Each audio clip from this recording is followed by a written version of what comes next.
महत्त्वाची बातमी पुणे जिल्हा नियोजन समितीच्या निधीचा वाद अजितदादांनी मिटवलाय। जिल्हा नियोजन समितीच्या प्रत्येक सदस्याला आता 1 कोटी विकास निधी देण्याचा निर्णय घेण्यात आलाय। तर चंद्रकांत पाटलांनी दिलेल्या कामाची यादी स्वीकारत असल्याचं अजित पवारांनी स्पष्ट केले।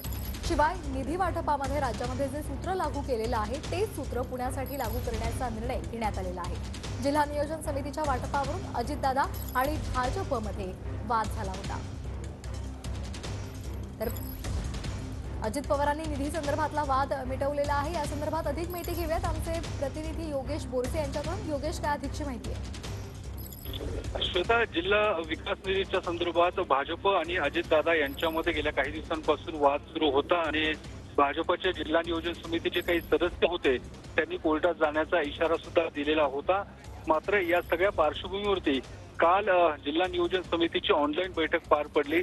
अजितदादांच्या अध्यक्षतेखाली ही बैठक पार पडली। या बैठकीमध्ये या निधी संदर्भात तोडगा काढण्यात आलेला आहे आणि एकूण जे काही सदस्य जिल्हा नियोजन समितीचे आहेत त्या सदस्यांना 1 कोटी रुपयांचा निधी देण्याचा निर्णय घेण्यात आलेला आहे। त्यासोबतच चंद्रकांत पाटील यांनी जी काही विकास कामांची यादी ही डीपीडीसीकडे दिली होती, जिल्हा नियोजन समितीकडे दिली होती, ती यादी आता अजितदादांनी स्वीकारलेली आहे आणि त्यानुसार विकास कामं सुद्धा होणार असल्याचं अजितदादांनी आहे। सोबतच विकास निधी वाटपासंदर्भात राज्यात जे सूत्र लागू करण्यात आलेलं आहे ते सूत्र पुणे जिल्ह्यासाठी सुद्धा लागू करण्याचा निर्णय हा अजित पवारांनी घेतलेला आहे। त्यामुळे एकूणच विकास निधीवरनं जो काही वाद सुरू होता त्यावर पडदा टाकण्याचं काम आता अजितदादांनी केलेलं आहे।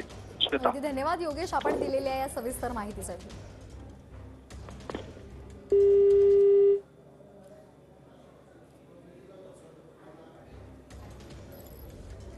तर पुणे जिल्हा नियोजन समितीच्या निधीचा वाद आता अजितदादांनी मिटवलेला आहे।